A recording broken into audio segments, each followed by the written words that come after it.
the fourth and final quarterfinal of the 2026 has opposed Argentina, La Albiceleste, number 2 in the world, against Switzerland. Sorry, I do not want to show my disappointment towards Switzerland, but there are reasons to be disappointed. Or should I say, there is somebody that has made a major disappointment to the Switzerland team.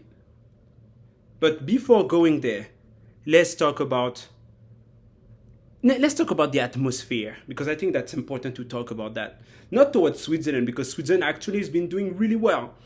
Low-key, the team has been winning the games that they needed to win, and they ended up all the way to quarterfinal. And I would say a little less low-key, because it's hard to be such a famous and popular team and to go things low-key, but Argentina has been doing its job.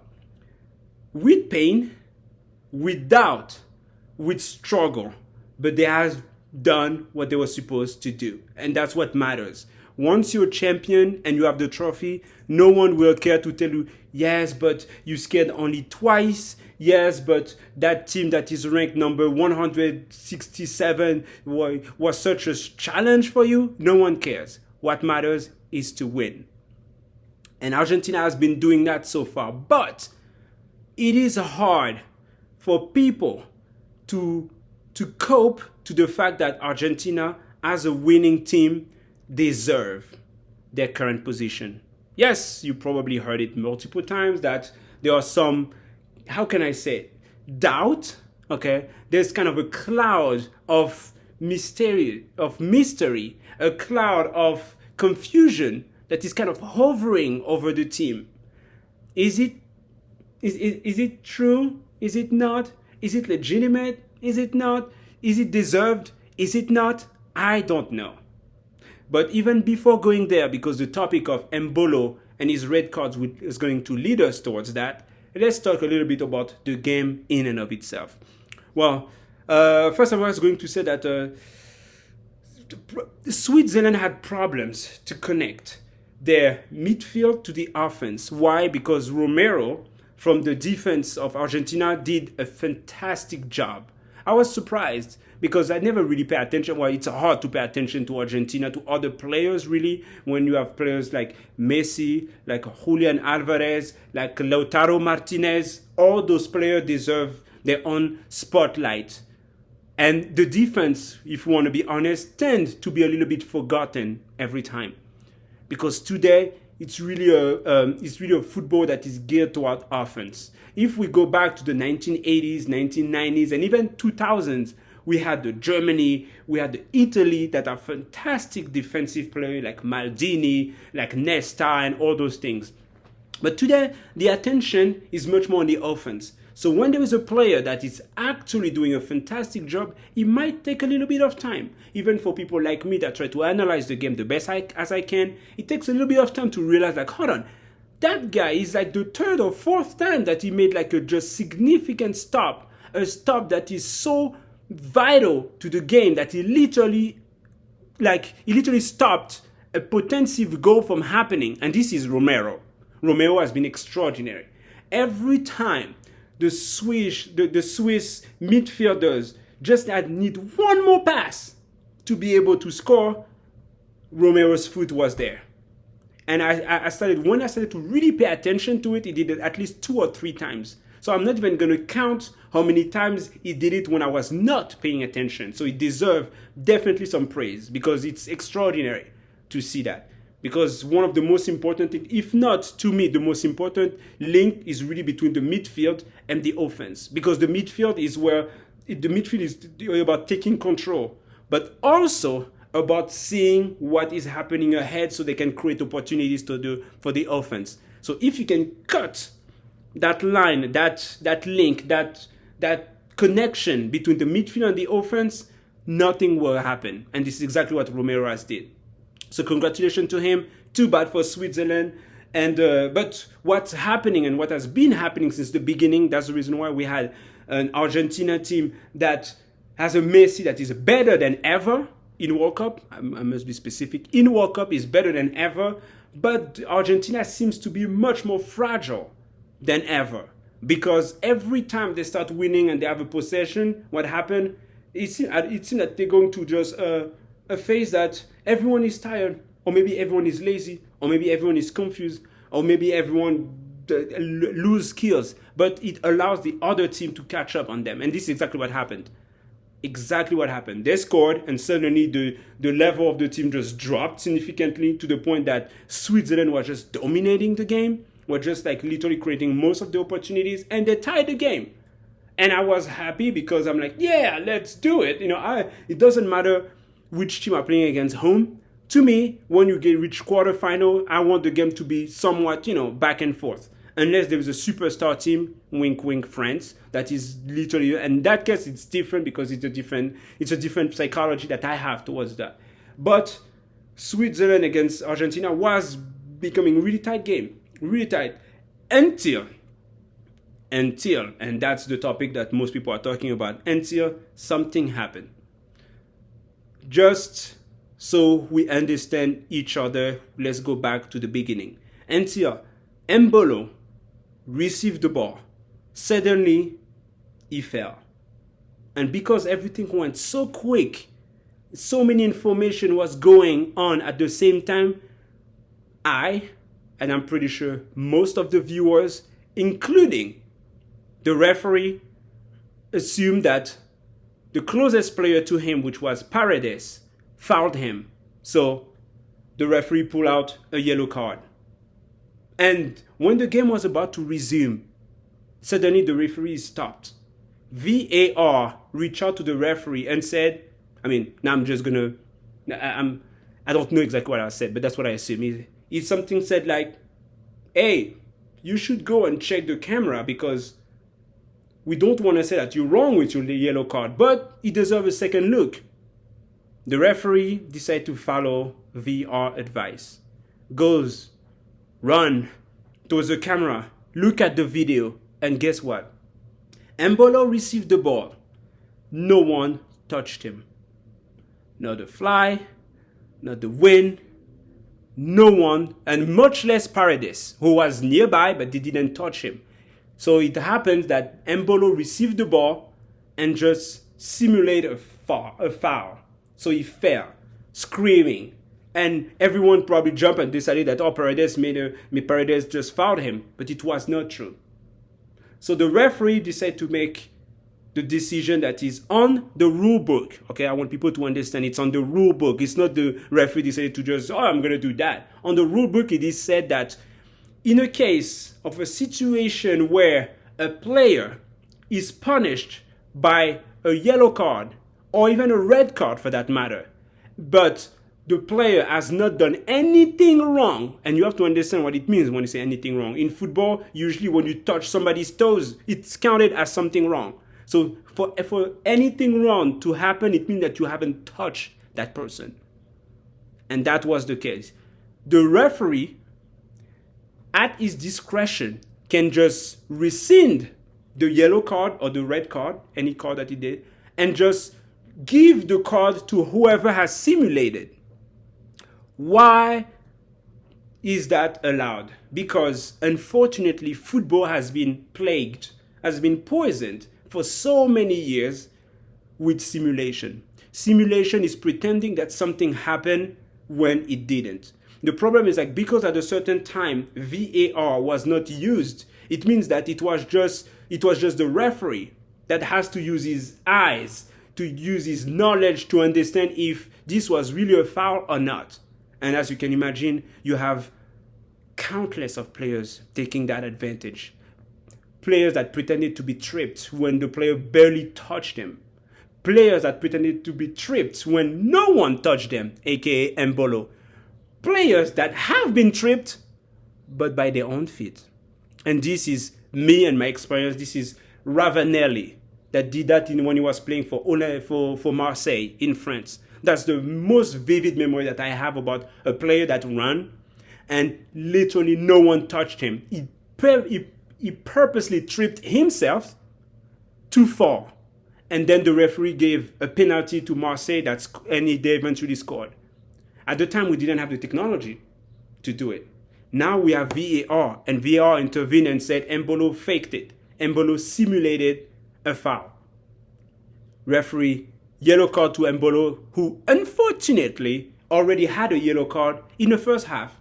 Yellow card plus yellow card, no, it doesn't make orange. It doesn't make pink either. It's a bright red card. So he got expelled. And only people that have played football will tell you how hard it is to play at 10 against 11. Maybe for most people, they would think like, oh, just one player, oh, that's not too. No, it is a massive disadvantage. A massive disadvantage. Why? Is because if you play in a smaller field or court, it's fine. You know, like players are just, the number itself is enough to not lose advantages. But when you play in such a big field where each player is supposed to cover a certain area, if you miss a player, you have an entire area that is completely open for the opposing team. And if you decide, wow, we're just gonna spread more the defense to cover that area, guess what? You have team like France, that's all they want. They just want the defense to be more spread, more space between it so they can just pass through the defense. So it's massive. So the best way to cover that is to actually pick one of the players that is in offense, and it will be, yeah, sorry, buddy, you're not going to go offense. You're going to go full defense because we have to cover that space. And guess what? If you have one less person to go in offense, what happened? Your offense is handicapped, meaning you cannot score, which I have already said that scoring is the most important part in the knockout stage. So you can understand how crippled you are. So it was selfish. It was dishonest for Embolo to do that. But that's not the problem, I will tell you. I want to tell you that it has happened. Embolo did it, so it happened. And guess what? It will always happen. It will happen in the future, for sure. But guess what actually deserves conversation right now?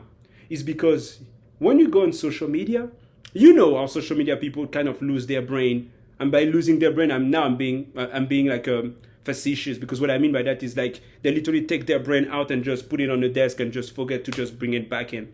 So you have people that are literally complaining that Embolo should have not received that red card.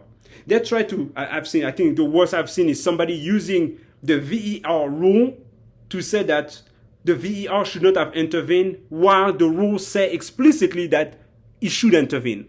That just shows you how people are just disconnected. Why? Because of hatred toward the team. Why? Because of dislike, a profound disgust, a profound resentment towards Argentina. You have the right to hate a team. I'm not the one telling you to not hate or to hate. That's your problem. It doesn't matter. The problem is that when your hatred starts to blind you from doing or even thinking what is right and wrong. So if you have the rule that says VAR can be used in case of dealing of mistaken identity, which is the case of what Embolo did, pretending that he was foul when it was not, and therefore having the Argentine player being punished when he was innocent. If VAR is allowed to be used in that case, why are some people complaining that it's still not fair? What is unfair about that? I would like to have an answer, please, if somebody can give it to me. Because what I seem to see, it seems to me that some people dislike Argentina so bad, the hatred runs so deep that they are okay with trickery. They are okay with falsehood. They are okay with cheating. Why? Because they just want to see a team being eliminated so bad that even if breaking the rules would allow it to happen, they would be okay with it. And that's what I think is just dishonest. It's actually immoral. And for anyone that have seen my videos, I love to say that you should remove morality from a certain aspect in sport, because there are some aspects that morality has nothing to do with it. Okay? If a team, I'm going to repeat, if a team played 99% well, 1%, one mistake, And that's the reason why they got scored on and they got eliminated. I'm going to tell you, there's nothing that, it deserve to win. They don't deserve to win. You made the mistake that is not supposed to happen and you lost. And that's it. No morality into it. Don't tell me it deserve. It doesn't deserve anything. Okay? But at the same time, I will tell you, so that's the type of morality that I want you to exclude, to keep out. No team deserves to win. If you made the mistake that makes you lose, I would tell you deserve to lose because you did everything you were supposed to beside what was going to make you win. But if now you're okay with people cheating, literally, because for you it is more acceptable to see somebody cheat and win and being rewarded for it than seeing a team that you dislike, I think there's a problem. I think it's not just a problem. I think you should reconsider your ethics. You should reconsider your morals. Because never, as I used to say, in heaven, on earth, or in hell, that I would allow that to happen to myself. If I hate a team to the point that I want them lose, guess what? I would cheer for every single people that are against that team. Sure. I would probably, that's extreme, but I would maybe pray that that team lose. Sure. But to see somebody cheating right in front of me and to be, yeah, no, I think I would rather somebody cheat. I would rather people break morality, break ethics just because I don't want that team. I think there's a problem. So some people really have to reconsider their own morals. And that's the reason why when it happened, I saw that Mbolo just faked it. He was just lying in front of everyone and pretending that he doesn't understand what happened. I was like, dude, just get off the field. I don't want to see your face. And actually, I'm going to go even further by saying he betrayed every single one of his teammates. He betrayed his entire country. But as I said, this will happen again and again and again. My problem is not what he did because, the guy is caught in the middle of it. And sometimes you don't even think what you're doing. He wants to win. He does whatever he thinks that is right to do. But having people that try to find excuse, some people that literally try to be like, yeah, I'm going to condone that. I think that's worse. So, Mbolo, red card, 100% agree with it. If you disagree with that, you have a problem. You have a problem. Just you should reconsider things. And maybe you should stop watching football because now at this point, I'm not going to say that I want Argentina to win because making that Argentina win, it means that my team France loses. And I don't want that. But if it's to piss you off, I would want Argentina to win against England again. If that's the case. If that's how you see it, I would rather that Argentina win against England so you're upset again. Because that's inadmissible. But truth be told, I'm definitely rooting for England on that one. Because England has to go back to an old beef that they have with Maradona, with the hand of God. If you understand, if you know, as they say. And that is how I'm going to finish that video about the analysis of this quarterfinal. And now we're going to have the first semi-final between France and Spain, which I'm prognosticating that France wins that one. And then you have England and Argentina. And as I said, I'm definitely going for England to win. But just for the haters, maybe Argentina should win. Who knows? See you soon. Bye.